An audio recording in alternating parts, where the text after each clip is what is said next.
Good evening po mga bugto. What a privilege to be used by God tonight. Yan. Ready na po ba kitahan word ni Lord? Amen.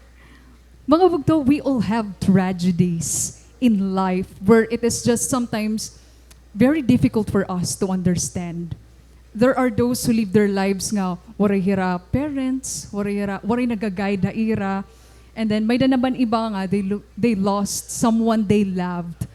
And after which, another tragedy happened, and so on and so forth nga. Sunod-sunod na lang. Kamu ba gihapon, naka-experience na kamo ito? Sunod-sunod na lang. Mga bugto, if there is one word that you wouldn't like to say, what is it and why? Perhaps some of us will say, I'm sorry. Di ba? Sometimes makuri ito hiyak nun. Pwede gap an I love you. Kasi bangin ka lang ma-reject. Di ba? Or di kaya, pwede na ba? Deri pa. Bawal pa. Sometimes liwat saying I was wrong can also be difficult for some. Ngan, another difficult word, two letters lang ito hiya pero makuri liwat an no. Di ba? Makuri liwat dani pag no. Makuri magyakan nga, I don't like it. I'm not sure of it. I disagree with you. Makuri ito hiya. Nganda mo pa nga mga words nga kinukurian kita. Bugto, there are certain words that we couldn't just say because we know the cost it will take us the moment we say those things. Tama? But tonight, let me introduce to you one word that has been difficult to say. Ngan makurilot yada na himuon. And it is the word goodbye. Goodbye. Goodbye mga bugto. That's it. That's all. Alagi na ano yung paggamit.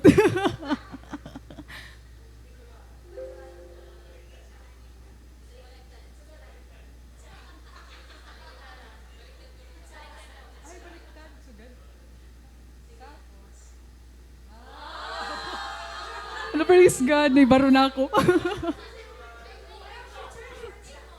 Last year, we saw a lot of TV personalities such as them who bid farewell to their jowas, even if they had it for almost a decade. Like Katniel, mga bugto, di ba 11 years sira, pero waray na. Oh. Kaway-kaway mga Katniel fans.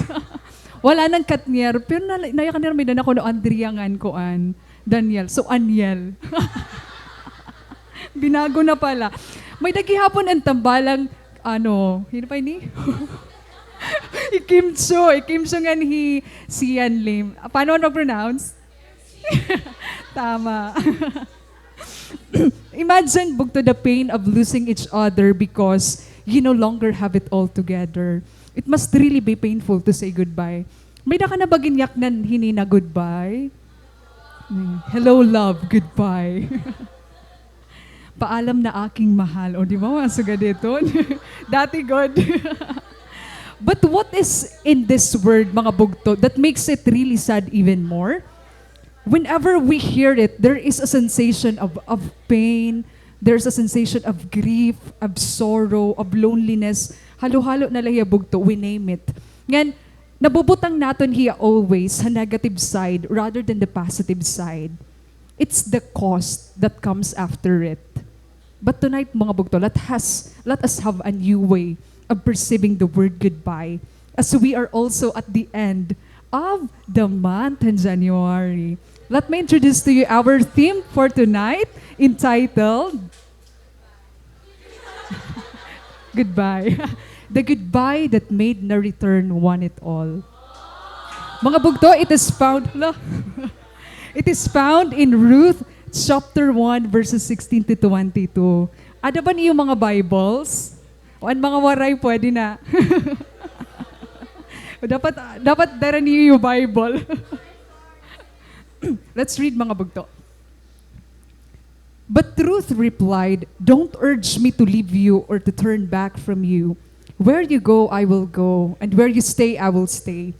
Your people will be my people, and your God, my God. Where you die, I will die, and there I will be buried. May the Lord deal with me, be it ever so severely, if even death separates you and me. When Naomi realized that Ruth was determined to go with her, she stopped urging her. So the two women went on until they came to Bethlehem. When they arrived in Bethlehem, the whole town was stirred because of them, and the women exclaimed, "Can this be Naomi?" "Don't call me Naomi," she told them. "Call me Mara, because the Almighty has made my life very bitter. I went away full, but the Lord has brought me back empty. Why call me Naomi? The Lord has afflicted me. The Almighty has brought misfortune upon me." So Naomi returned from Moab, accompanied by Ruth the Moabite, her daughter-in-law, arriving in Bethlehem as the barley harvest was beginning. Blessed be the reading of God's Word. Praise God, ano? Let me give you a short background of what happened here before this passage began. We knew about this woman named Naomi. Naomi, mga bugto, mga taga-co-ed. Hala, iba nga yan. Joke lang, ma'am. Naomi, asawa ito hiya ni Elimelech, and they have two sons named Malon and Kilion. So, Malon. Bagan melon, bagan malong. Basan siya natin. Ngayon, Kilion naman. So, they were Ephratites from Bethlehem in Judah. When we say Ephratites, mga bugto, the Ephratites were people from Ephrath or Ephrata, which the Bible tells us associated in Bethlehem, south of Jerusalem. So the word Ephrath in Hebrew means fruitful. Bethlehem in Hebrew means house of bread. Didi ka pa samar, katbalogan may nakita, diin man didi unfruitful nga place. Siyempre, aprutasan. Balita ba as of CA ito, di ba fruitful? Amen. So, one house of bread, ano man, park and go, mayongs. Most scholars believe, bugto, that Ephrath and Bethlehem are actually two names for the same place. And it is supported by Genesis 35 verse 19 and Ruth 4:11. And most likely, an Ephrath was an ancient name for the Canaanite city, and Bethlehem was the Jewish label. So whenever Ephrathites are mentioned in the scriptures, they're associated with the city of Bethlehem in Judah. Ngayon, may dito yung most famous, according mga scholars, the area of Ephratat is the prophecy of Micah 5 verse 2. Nayakan nga to. "But you, Bethlehem Ephratah, though you are small among the clans of Judah, out of you will come for me one who will be ruler over Israel, whose origins are from ancient times. And the Messiah would be born among the Ephratites in Bethlehem. And Jesus Christ, born in Bethlehem, fulfills this prophecy." Now, what happened in this passage, mga bugto? Before the passage we have read earlier, may a famine in the land, and they decided, Naomi, Elimelech, and her two sons, Malon and Kilion, nag-decide hira nga mag-sojourn to Moab and stay there. Famine, mga bugto, is an indication that there is not enough. Famine is extreme scarcity of food. And it also means that time that Israel as a nation was not obedient to the Lord. We cannot conclude that everything that's changing or happening around us meant that we are not obedient or that we did something wrong. We don't know exactly how things happened the way they happened because we are not God. But surely, in this time, Israel had sinned and became idolatrous. Nga di ba nag-promise si Lord, iya mga katawhan nga, diri hiya magkukulang para haira. But at that time, Lord, Lord. But at that time, mga bugto, because they were disobedient nga kan Lord, nagkamay-ada famine. Ngan, inihi Naomi, Elimelech, and these two sons, kumatuhira Moab because the place where God has put them felt like different from what they're expecting. There was an extreme hunger, mga bugto, and they want to settle there for a while there is famine. Imagine from the land of Judah, makatuhira ka land of Moab. Ngan ini nga Moab, mga bugto, is a kind of place that was cursed by God. Nayakan ni Lord, di ba, told these people not to have dealings with the Moabites. But when Elimelech and Naomi heard that the blessing was in Moab, they decided to compromise. Sometimes, Moab is regarded as a place of filth and wickedness. It's located east of the Dead Sea, in what is now west central Jordan, and it was bounded by Edom and the land of the Amorites. But sometimes, we choose to go away far from the place God has set our foot to dwell, not because of the problem, but because we are afraid to confront the things God wants us to confront. The main thing on kay may ada famine is because they have sinned. And we think that going to another place will solve our problems when the root problem is sin. And we think nga pagkato kitahan mo or pagkato nirahan mo is masasolve ito nga ira problema. Kitungod nga may famine ngani. But famine bugto is a chastening coming from the Lord. It's a chastening. Nahirahiyo kita kung diin kita ginbutang ni Lord danay, diri tungod na wari ka kwarta or wari ka trabaho. Sometimes tungod na nahadlok kita nga harapon ang mga butang nga ginpapabuliwan ha aton ni Lord. Or gusto ni Lord igdil ha aton. Pag may nakita problema bugto, we thought nga pag kumadto kita, our problems will go away. Pero pagkadto tanadugnan lalotan aton mga problema. Di ba? When they went to Moab, dayakan hira, they will only settle for a while.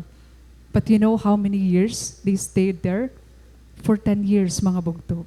It was just for a short period of time, but they end up living there for 10 years.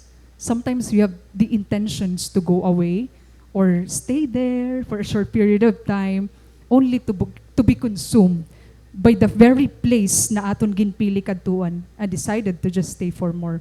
And what happened within those years? Hitong 10 years, Elimelech died. Namatay ang asawa ni Naomi. Their 2 sons, Himalon nga ni Kilion, they married Moabite women. Ngan hino ito hira, amo na ito hi Opra, ngan hi naman. Recitation, 10 points. Ruth ngan hi Opra. Hiran mga Moabite women, ngagin asawa ni Malion ngan Kilion. Now, we have to remember this, marrying Moabite women is not right in the eyes of God, as He has commanded that His people should not marry to a foreign land, especially to pagan lands. The Lord did not want the Israelites nga mag-worship in foreign gods, kasi ginwarned kita ni Lord, warned hira ni Lord not to marry anyone who was not from Israel. But eventually, Malon and Kilion did it. Not only, bugto, did Elimelech contributed to Naomi's affliction and iya death, but also her sons marrying the Moabite women, because it is not right in the eyes of the Lord. Now, leaving Naomi and her 2 daughters-in-law, hiranalan nasalin, waray na hi Elimelech, waray na liwat an iya mga anak. So, ang nasalin na lahi Naomi, who is a Jew, tas an Moabite women. So, naging daughters-in-law na ito niya. Now, it was devastating for Naomi. Kasi, parang it's like a tragedy, Tapos, you went to the place to solve the problems, pero waray mo na solve yung problem, nadugngan lugod ang imo mga pinagdadaanan.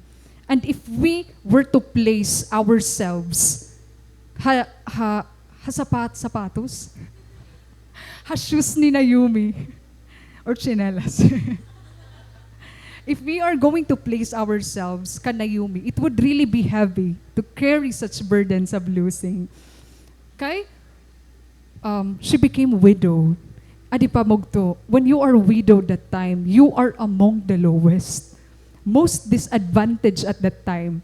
And since she was stranger to Moab, she had to live with the generosity hining mga Moabites. And because Naomi was an Ephrathite and her daughters-in-law are Moabites, Amo na to, nayakan na Naomi kan Ruth, ngan kan Orpa. Nayakan niya, go, return each of you to her mother's house.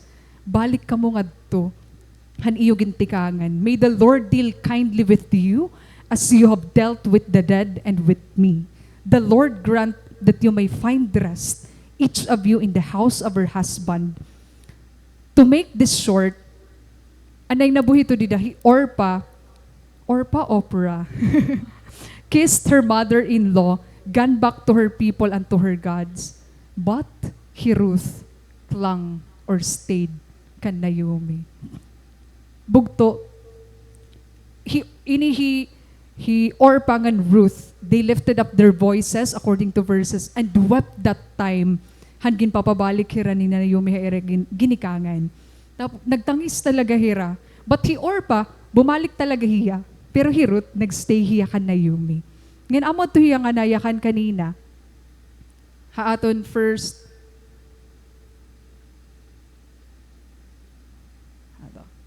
Ayan.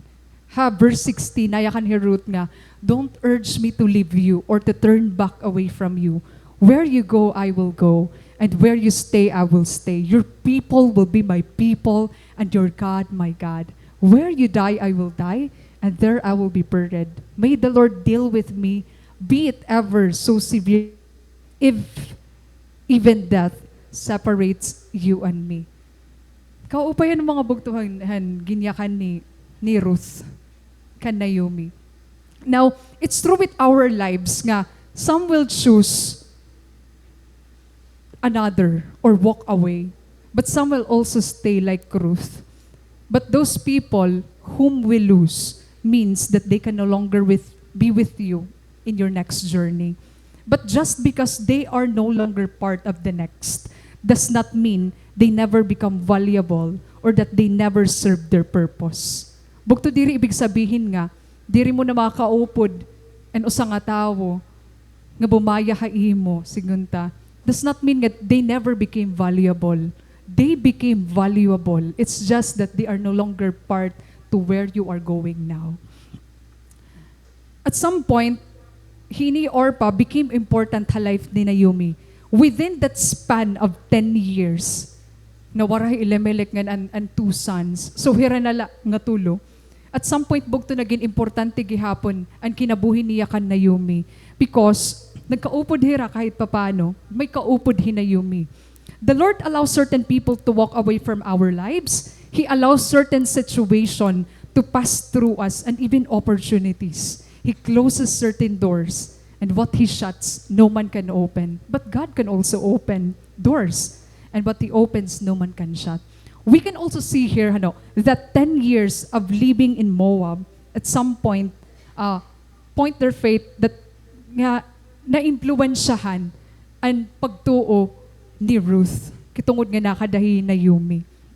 Imagine, yayak na nato niya with such determination na I will go where you go and where you stay, I will stay. This is an indication na may da-influensya haiya. The same God bugto that we worship today because somebody shared to us the gospel of Jesus Christ. The real question is, how are we influencing the world today? Right now, there are many influencers sa Instagram, ha Facebook, ha TikTok, ha YouTube.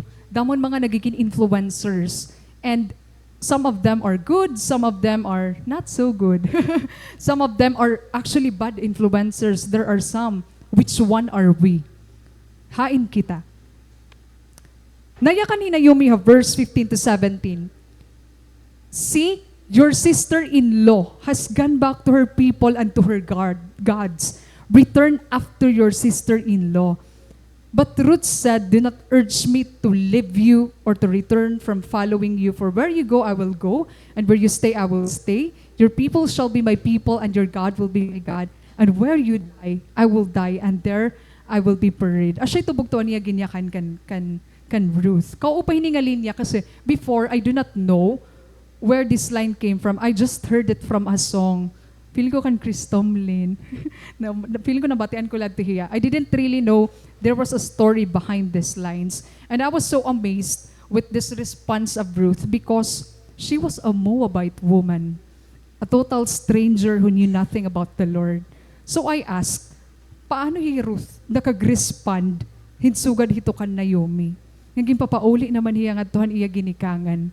What did Naomi does that made Ruth answered like that? And deciding with such determination na diri na gud hiya napupugngan is so amazing. So God gyap ito danay mga bugto. Kapag may nakita sangkay, mga classmate, teacher, or co-workers na, may kanalerato na, huy, paopdagan ako iyo church. Huy, pasimbagay ako. Diba? It melts our hearts to see them waiting to be with us and they wanted to know the Lord. Our life should make our others want to come back to the Lord. How we live should be something that makes others say, nga, huy, karoy ko liwat huy talaga.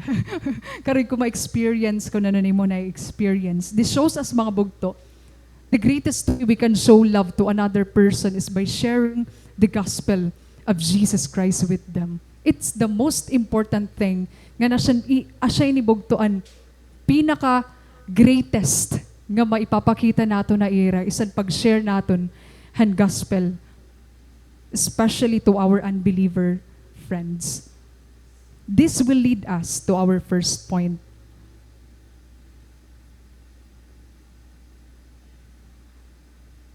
A costly goodbye is better than a lifeless staying behind. Let's read, basahon natin mga bugtuan, verse 19. So the two women went on until they came to Bethlehem. When they arrived in Bethlehem, the whole town was stirred because of them. And the women exclaimed, "Can this be Naomi?" And other translation in this verse stated this as the whole town was excited because of them. Perhaps the people asked themselves if it was really Naomi, but still they were able to recognize Naomi, which tells us na regardless of where you have been, how long you've been there, the right people will know that it is you. Bugto, there are two indications that we can see here that the right people in our lives is first, they recognize you. And ikaduha, they are excited about you. They recognize you, di ba parisitit mga, so ito tikang kaibang lugar or tikang kaibang bansa, smaya ka nito mga, so siguro 10 years ka nga, tapos bumalik ka liwat nga, di smaya, hala di ba siya ito yung Razel? Halo, kabubusag na ni Razel. Di ba nare-recognize lagi hapon kita kasi nakilala hira aton. They are also excited about you. Bugto, excited dira about han imo pagbalik, kitungod makikita ka na liwat ni Rautro. They are excited about your growth. Excited dira imo. The fact that they recognize Naomi means that even if Naomi magsasuffer, he had people to turn to. Unlike kung hanakatuya Moab, she had nobody but herself. Ngan he Ruth. Kasi stranger hira land of Moab. Nobody recognizes them. And it would be difficult for her to carry han burdens she has, for she had no one. Waray hiya nga to, kapariho niya. Katribo. Diba? Ano mga katribo-tribo? Kumbaga. Right now, who are the right people in your life? Bugto ang mga right people na aton kinabuhi, ang aton mga cell leaders, aton pastor, na aton mga leaders. They are the right people. Amen ba? Kasi po, today, marami tayong mga kaibigan na masayang kasama. Pero, tatandaan po natin na hindi lahat ng masayang kasama ay tamang kasama. Diri ibig sabihin, bugto nga, maupay hira nga, kaupod, is tama hira nga kaupod. We need to choose the kind of people nga magsusurround ha aton. Kasi sa ring panganihan Bible, di ba? Bad companions corrupt good character. No matter how good you are, if your circle is not that good, then it's either unta ikaw ang makaka-influence or they are the ones who will influence you. So, ayun. But bugto, this is also a picture of God's grace and mercy. Though you've been away, when you go back, He still recognizes you as His child. And the Lord is always excited about you coming back to Him. It's a picture of His grace and His mercy, mga bugto. Kasi Lord, He is not a God nga nag-abandon niya people just because they've messed up. He is not a God nga igtatakwil ka niya just because you made mistakes or you messed up with your life really, completely. He is the God who will save you from drowning from your sins. He embraces and welcomes you still. What do you think will happen if Naomi just stayed in Moab? Kung nagstay lahi ha Moab, mga bugto, she would always remain empty. Why? Because she will never be filled. Kaya diri ma-filled? Because she was in the place where God cannot bless her. Moab is a foreign place. This is where we can learn that it is so important that we are in the right place for God to bless us. We are in the right position for God to bless us. Bugto, the Lord cannot bless you when you are in the place of idolatrous nation, when you are in the place who don't believe the God of Israel, when you are not in the right place. Bugto, the Lord cannot bless us when we are taking part of the place where God is not glorified. Again, bugto, the Lord cannot bless us when we are taking part of the place where God is not glorified. If He isn't glorified on the places where we are, or ato kan mga places nga, waring God to He, Lord, do not expect God to bless you. Now, Orpah, leaving Naomi, mga bugto, must have left Naomi scarred. Kasi leaving Naomi wasn't a simple decision gihapon. Imagine, for 10 years ka mga nagkinaupo, tapos mabaya. Amo nga nga, he wept. But before he lumakat, she kissed Naomi. It was a difficult and painful one. Kaya minsan, we ask, saan ba ang mas masakit? Ang nang-iwan o ang iniwan? Both ko, no? Which is tama, mga bugto. Both choices are considered painful because of the cost. The cost of leaving someone or something and the cost of being left behind. The magnitude or intensity of that cost depends upon the grief that comes with clarity. The more that we have clarity of our situation, what we did, we grieve because there are losses that makes it costly. Costly kasi may ginhahatag ka. May dakagin bubol iwan. Siring panganin ako nabasa, we have clarity on who we are, but grieving what we are not. We have clarity on where we are supposed to go, but we are grieving where we are living. We have clarity on that relationship, but we are grieving what kind of relationship it was. We have clarity on what we are supposed to do, but we are grieving what we are letting go of. Sometimes, the things that give us clarity are the same things, mga bugto, that make us grieve. Clarity is kind and grieving is normal. And we say goodbye because we wanted to start a new beginning, tama? And we cannot return unless we say goodbye. But we cannot start anew without returning to God. And so, Naomi had to decide nga bumalik kiyahan place kundi dito talaga yan nabilong. Ngan ano ba ang magkukost ka Naomi para bumalik? First, the familiar life she had in Moab. Imagine for 10 years, so naging familiar ka nahan kung ano nirang imubuhat nga to. Ngan, it would cost Naomi. Secondly, ang pagkawarahan someone close to her. And iya, asawa nga niya, sons. Dito gihapon nawara. Imagine, kumadtuhira nga kaupod niya, pero yan na mabalik hiya nga waray hira. Di ba, grabe ito nga nga pag-grieve ni Naomi. That's a loss para iya. It would cost her of what she loves and wants, and even the prosperity and the materialism that Moab offered. Bugto, whatever we leave behind, there is always a cost. Pero may cost, itaton mga gimbabayaan. Asya nga niya masakit. Naomi deciding to leave Moab and going back to their land. Bugto di natin malalearn nga some goodbyes are costly but are necessary. May tinatawag kita nga, necessary endings.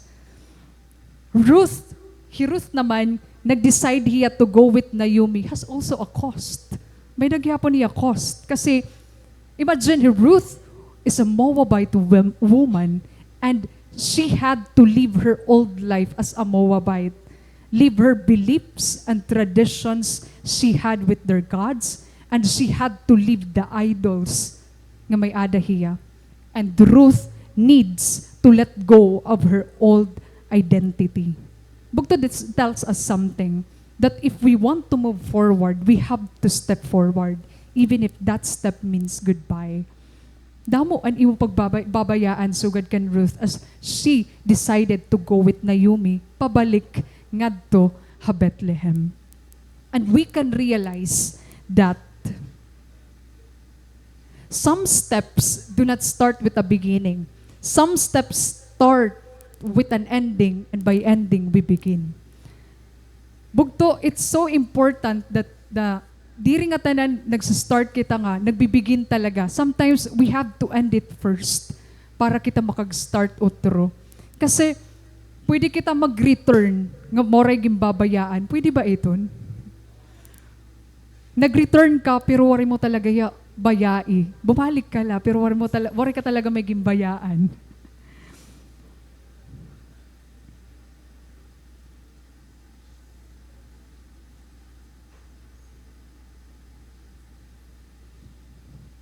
Now, we have our second point.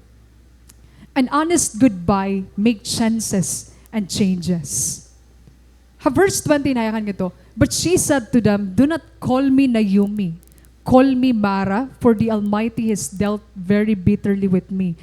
I went out full, and the Lord has brought me home again empty. So why do you call me Naomi, since the Lord has testified against me, and the Almighty has afflicted me? What do you think, mga bugto, ang rason na mabalik ki Naomi to her land in the land of Judah? Di ba tikang hiraha Moab, tapos yan na nag-decide yan nga mabalik ki ang adto. What do you think is the reason? Remember that kumatira Moab kay tungod may abundance nga to Moab. While ang nakatira Bethlehem, there was a famine. Now, in verse 6 of the same chapter, mga bugto, Naomi had heard in the fields of Moab that the Lord had visited His people and given them food. In the fields of Moab, bugto, she heard. And because she heard, she remembered. We lose sense of our identity in Christ when we focus on our mistakes, on our flaws, rather than focusing on who He says we are. How do you see God? Church, how do you see God? How we see God will determine the level of our worship to Him. Kung gaano kahalarom ang pagkilala naton kan Lord, sugad man kahalarom man aton pagdayaw wa iya.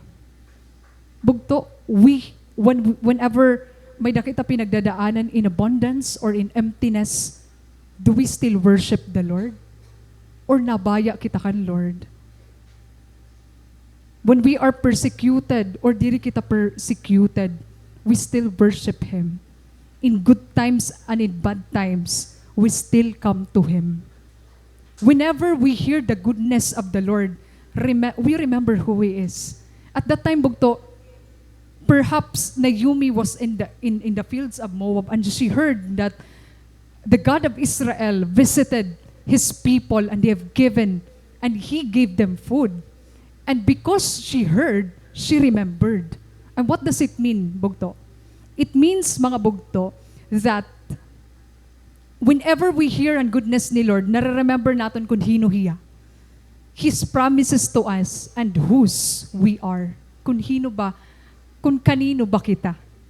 That's why it's important that we always hear God praying, and by reading our Bibles, we hear of Him. Bugto, let's open our Bibles. Let us not make this only as a design inside our homes, our rooms, or adalahiya aton bag. And then praying, mga bugto, talking to the Lord is so important. And when we are reading the Word of God, we are hearing of the Lord. And why do we need to read the Word? Because it is a treasure. Para iyo treasure ba ang Word of God?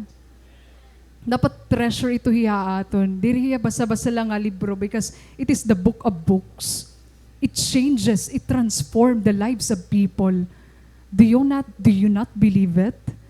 Why are you here? O diba? We are changed because of the Word of God. Ang sakitahaan because we hear the goodness of the Lord. Diba? Kunwari po ka mo Bible, bugto, palit na ka mo, simple eh. Oo. Feeling ko nag-postad to basta. Bugto, let us take note of this, we cannot worship someone we do not know. And how do we know God? It's by reading His Word. Diri naton kaya i-worship and being na diri kita maarang. That would be false worship because you don't know what you are worshiping. That's why if you really need to have an authentic worship, you need to know God. You need to know the Word. And by hearing His Word, we know who He is. Ngan nariribila aton kung hino talaga He Lord. Let us not underestimate the power of the Word of God because with just one word from Him, it changes everything. Amen? Bugto, better pa ito hiyahan aton mga English books, science books, history books, math, labinan math, di ba? Science, psychology, mas better ito ang Bible. The Bible has everything. Maaram baka mo bagay ito hiyahit chicken joy and Bible. Nagigugutom na. It's crispy, juicy, malinamnam. Hala, di rin natuod. Mataba, damit iya protein. Bala ka mo. Kung may nakita, di ba, Jollibee Chicken Joy? Mga excited kitahan pag Jollibee. May nagihapon kita, Christian's best tasting, crispylicious, juicylicious chicken joy that is crispy on the outside, tender and juicy on the inside. That's the Bible, mga bugto. Oo, may nakita iton. Mga bugto, kaya ano nga bagayan crispy chicken joy? The moment you read, let's say, one story or one chapter from it, the next time you read it, it's different na liwat ang message na mariribila imo. Kaya nga malaman ang Bible. Ano siya ito mag-i-enjoy? Di ka mo nag-enjoy, no? Dapat nag-i-enjoy kita pag-studyhan Word of God. May dapat kita siring pa, di ba, an appetite for the Word of God. Kasi dapat we always hear from the Lord. Bugto, if we really honor the Lord, we will honor His Word, and true honor is obedience. Now, going back, what is really the reason na Yumi is going back to Bethlehem in the land of Judah? She needed to go back home, pero, pero she was not persuaded to return until her hands were completely empty.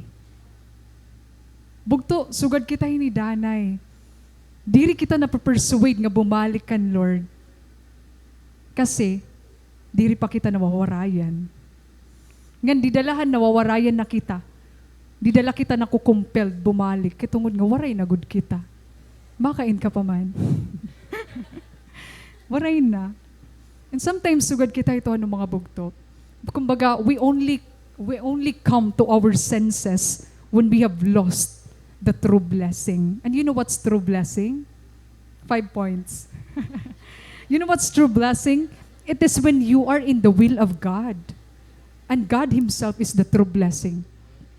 Hanakato hinayom ya Moab, there was no blessing. Because sa ato yan place nga diri hiya bless ni Lord. At yan place kundiin It was a place kundiin harayo hakaburuton ni Lord. Now bugto, it does not make sense gihapon that after all Naomi had struggled and dealt with, she will choose to return to God. Sometimes it does not make sense nga babayaan nato ng Moab, karich man ng Moab, plenty, and where you can choose to sojourn in the first place and where you have lived for 10 years. But even if it didn't make sense, it created chance for Naomi to recognize her need of God. Amen? She knew that she made a mistake, and her family, Elimelech and her 2 sons, married the Moabite women. It was displeasing hamata ni Lord. And she acknowledged the disobedience they made when they left the promised land, Bethlehem, in the land of Judah, and kumatoy ra Moab, and marrying their sons to Moabite women. Bugto, kung mabalik hira ngadto ha Bethlehem, do you think it is just because of the food? Nga, huy, nabatian di ba naton? Nabatian niya nga, hala, the Lord had visited the people of Israel and gave them food. Sa tingin niyo, naton, asyala ito yan rason. Bukto, there is a deeper reason than that. It was a deeper hunger, a longing, hunger for God Himself because she was empty. And she knew, kasi she was a Jew. She was one of the people of God, and she knew that the only one who could satisfy Him is God Himself. And that's why she was persuaded to go back. Yet, despite all of that, bayani and Moab and returned to God, we can learn that Naomi still trusted who God is. Nagtrust niya han character ni Lord, that regardless of how messed up she was, she knew that out of the decision to bid goodbye to Moab is the God who would welcome her and bless her more than what she left behind. And what does it change, mga bugto?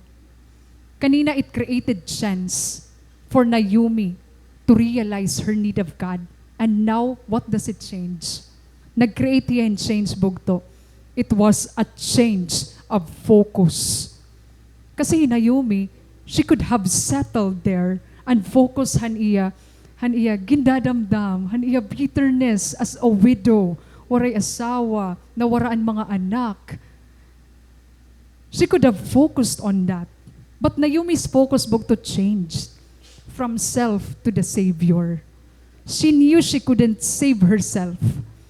Church, the moment we recognize that we cannot, that's the time we make space of what God can do to us. Pag na-realize naton nga diri naton kaya, di na naton mas natatagan He Lord, hin-espasyo aton kasing-kasing, nga mag-move hiya, hakon ano't iya karuyag himuon na imo life. Unless you don't give space, He cannot move. That's why you need to make a space in your heart for God to reside. You need a space in your heart, all of your heart, bugto, para He Lord makaghimo, han karuyag niya himuon para imo. It is always not the end of everything just because we were left nothing. And it is better to lose your life from Moab than to waste your abundant life in there. Bugto, it's better nga wari ka na Moab. Nga bayaan mo an Moab kundiin akadtuan memoryhan imo asawa dito hiragin buried. Dito ka nasanay han kinabuhi for about 10 years. Dito ka ginpakaon or ano pa man ang imo nahimo ngadto. It's better nga bayaan mo ito kaysa naman nga magstay ka ngadto with that kind of abundance pero lifeless, meaningless. Waray sense bugto. And that's why nayakan di ba ni Naomi nga, kumadto tikang ha Bethlehem, kumadto hira Moab, kumadto yung Moab nga full, tas mabalik naman niya na Bethlehem empty. That's what made us empty bugto. it's hard for us to say goodbye because we think about what we are going to lose instead of what we are going to gain. Makuri aton mag-goodbye ang mga butang-butang kasi kikita naton nga, hala kadadakon akon mawawara, kaysa lugudhan, kadakuhan aton magigain. Bugto, God will never leave you empty. He will replace everything you lost. If He asks you to put something down, it is because He wants you to pick up something greater. God is calling you to put down everything that is not glorifying Him. And that will lead us to our last point. Goodbyes are a release of old and start of something new. In verse 22, nayakan ito. So Naomi returned from Moab, accompanied by Ruth the Moabite, her daughter-in-law, arriving in Bethlehem as the barley harvest was beginning. Once again, ang grief nga makikita natin ganhi is evident kan Naomi.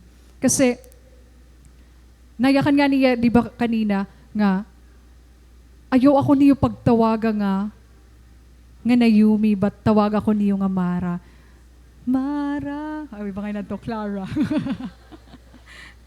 Naomi bugto means pleasantness. But when you say Mara, it's bitterness. Tama? Bitterness. Kumbaga, at some point, dito gihapon nakita natin Naomi, nga bagan, nag-iban iya pagkitaan iya identity. Just because she was suffering, she has nothing. Instead of focusing ako, ano ba talang giniyayakan ni Lord, hukunhino kita. Now, she asked that they no longer call her Naomi, but Mara. Bugto, we might end up losing the place nga nag-grieve kita for the things we love or for the people we loved, where we last saw them and the memory we used to have with them. But ang decision natin to bid goodbye releases the old. Nawawara ito ang old. And it is now the start of something new. If Naomi bugto used to embrace the place of Moab, diri niya ma-experience ang mga bag-o nga butang and blessings ni Lord nga paghihimuon haiya, which really happened on the next chapters. Hininga book kung babasahan nat. Upay ba, miss? Nag-encourage. Basahan talaga nato hininga book.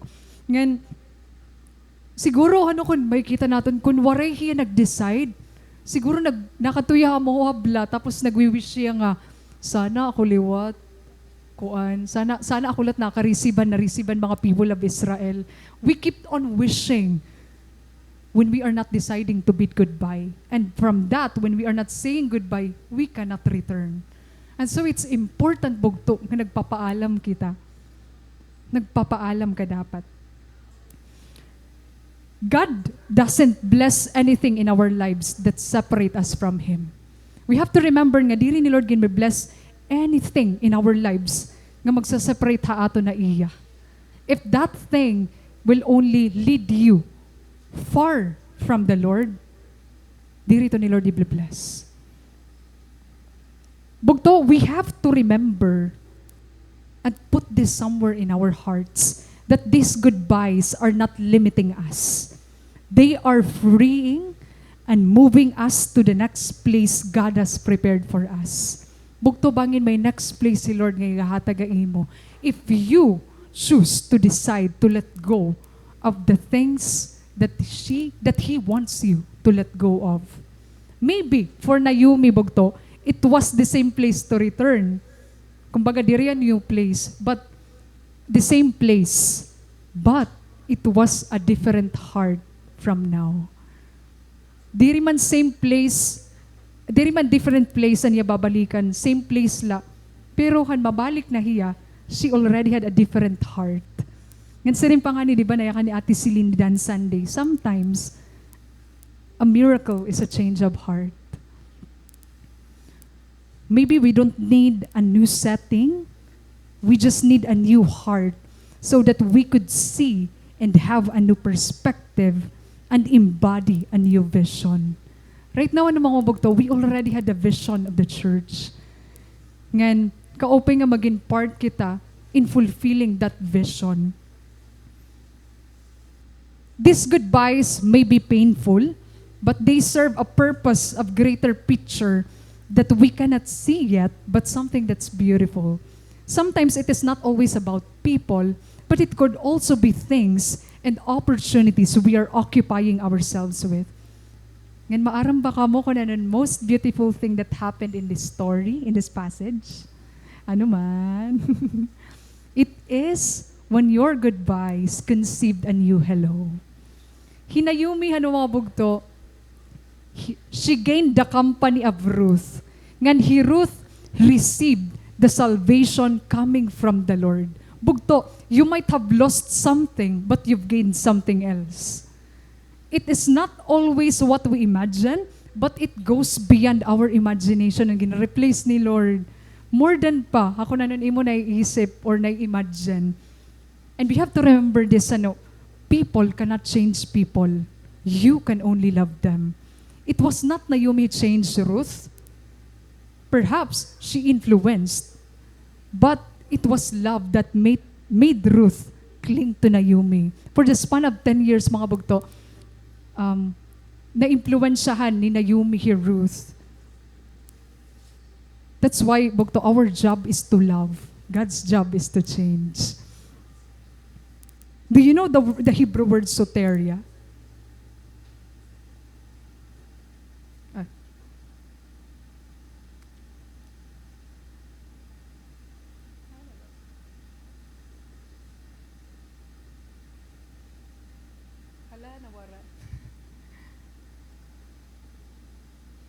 Hala, bumalik. Di ba nabalik liwat hiya?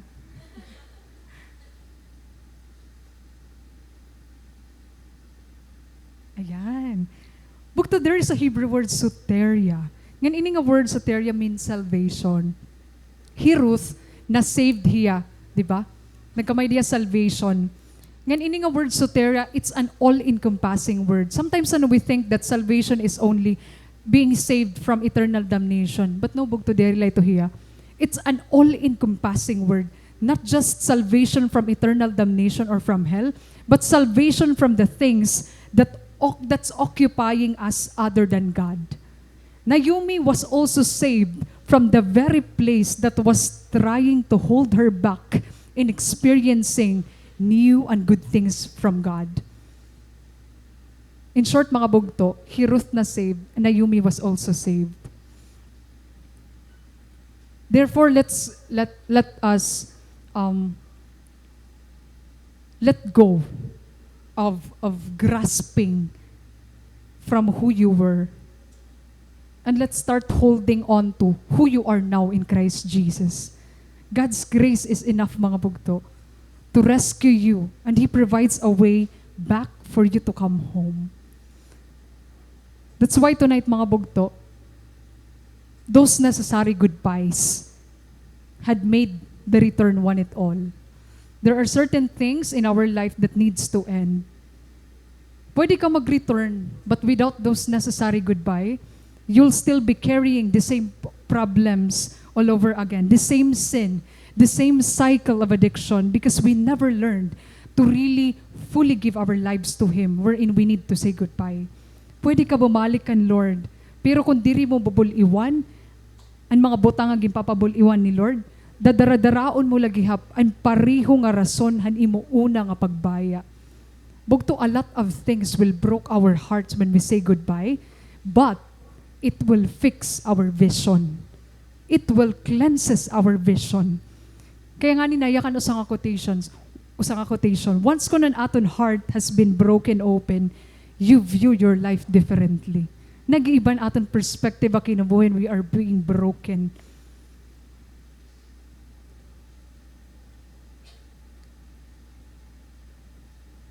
Hala. Ngayon siring pa man ni Laika, dirak mara mag-pronounce. Naya ka ni Liza. Sometimes to get your life back, you have to face the death of what you thought your life would look like. bugto, God has a good plan in mind, pero diri ito ya parehos it will not look anything nga gin-design naton. Therefore, it's time bugto that we stop designing our own life, what we wanted to be. It's time to give God the control back to Him. Return to the Lord. Igbalik naton otro kan Lord and remote control na naton kinabuhi. So that He can decide the channel He's going to see in your life. And that channel is not something you like, but maybe something you needed to see.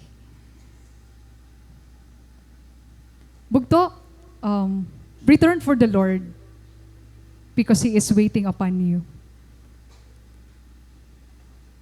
And you will know that it would be a good story to tell when you come home, because not only will you be the one be rescued, but there will be people who will also be rescued along with you. Mga bugto, let us stand up.